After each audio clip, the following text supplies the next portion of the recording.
Hello everyone, आपका स्वागत है ऑटोमोबाइल की क्लास में। आज हम लोग जानेंगे पाठ्यक्रम चर्चा ऑटोमोबाइल लेवल 1 अर्थात कक्षा 9वीं की।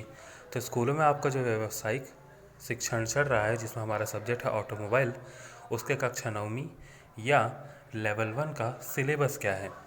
तो विषय वस्तु, पाठ्यक्रम या सिलेबस की बात करें तो यहाँ पे आपके टोटल 7 इकाई होते हैं कक्षा 9वीं में। पहला इकाई आता है ऑटोमोबाइल वाहनों का इतिहास और आविष्कार। इसके अंदर 4 सत्र हैं: पहिए का आविष्कार, पहिए वाली गाड़ी, ऑटोमोबाइल वाहनों का आविष्कार और ऑटोमोबाइल वाहनों का आविष्कार द्वितीय विश्व युद्ध के पश्चात। मतलब हम जानेंगे कि यहाँ पे पहिया कैसे बनना कब स्टार्ट हुआ, पहिए का आविष्कार कैसा हुआ, मतलब जो गाड़ी जो है उसका इतिहास कैसा था, कैसे उसमें मॉडिफिकेशन हुआ और समय दर समय उसमें क्या चेंजेस आते गए, खासकर प्रथम विश्व युद्ध के समय और द्वितीय विश्व युद्ध के समय, जब ऑटोमोबाइल गाड़ियों का इतिहास जो था काफ़ी ज़ोर पर था। और उसके बाद हम देखेंगे 1900 के बाद की गाड़ियाँ और आजकल जो गाड़ियाँ आती हैं, और ख़ासकर इलेक्ट्रॉनिक गाड़ियाँ वगैरह वगैरह। वर्तमान, इतिहास और भविष्य तीनों हम इससे जान पाएंगे। इकाई 2 आता है ऑटोमोबाइल वाहनों के विभिन्न प्रकार। इसमें 5 सत्र हैं: 2 व्हीलर वाहन और 3 व्हीलर वाहन, यात्री वाहन, वाणिज्यिक वाहन, कृषि संबंधी वाहन, निर्माण उपकरण वाहन और विशेष वाहन।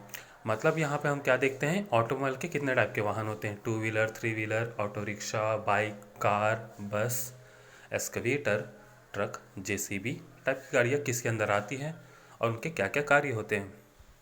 इकाई 3 सबसे इम्पोर्टेंट और सबसे वृहद इकाई ये है: एक ऑटोमोबाइल वाहन की प्रमुख प्रणाली और पुर्जे। मतलब यहाँ पे कि जो ऑटोमोबाइल कार होती है उसके जो प्रमुख हिस्से होते हैं, यह एक ऑटोमोबाइल गाड़ी जो होती है उसके जो प्रमुख हिस्से होते हैं और उसके जो पुर्जे होते हैं उसके बारे में जानकारी मिलती है। तो इसमें आता है आपका सत्र 1 chassis, engine, lubricant system, cooling system, ईंधन की आपूर्ति, ट्रांसमिशन सिस्टम, फ्रंट और rear axle, steering system, suspension system, पहिया और टायर, ब्रेक, इलेक्ट्रिकल और इलेक्ट्रॉनिक प्रणाली, एयर कंडीशनिंग सिस्टम मतलब एसी, एक्टिव और पैसिव सुरक्षा। अगर आप ये यूनिट पढ़ लेते हैं, इसका मतलब आप एक पूरी गाड़ी को अच्छे से समझ सकते हैं कि उसमें किस किस टाइप के पार्ट्स होते हैं और उनका फंक्शन क्या होता है। तो ये समझ लेने से आप एक ऑटोमोबाइल गाड़ी को आराम से समझ सकते हैं, अच्छे से, अंदर और बाहर सब तरफ से। तो ये काफ़ी इंपॉर्टेंट यूनिट हो जाता है। इकाई 4 सड़क सुरक्षा, ये आपकी सेफ्टी से रिलेटेड है, जिसमें आप सड़क के संकेत, वाहनों को चलाने के नियम, ड्राइविंग लाइसेंस, पंजीकरण के बारे में समझते हैं।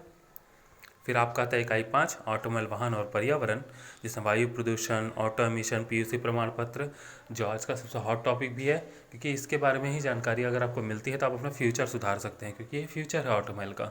आगे आने वाली गाड़ियों में ये 3 चीज़ों को ही हमेशा देखा जाएगा, क्या ये वायु प्रदूषण कर रही है, नहीं कर रही है, इसको कौन सा बीएस मानक है, इसका एमर्शन मतलब उत्सर्जन कितना होता है, और पीयूसी प्रमाण पत्र जो आप देखते ही हैं आजकल जो हमें मिलता है प्रदूषण के अधीन प्रमाण पत्र।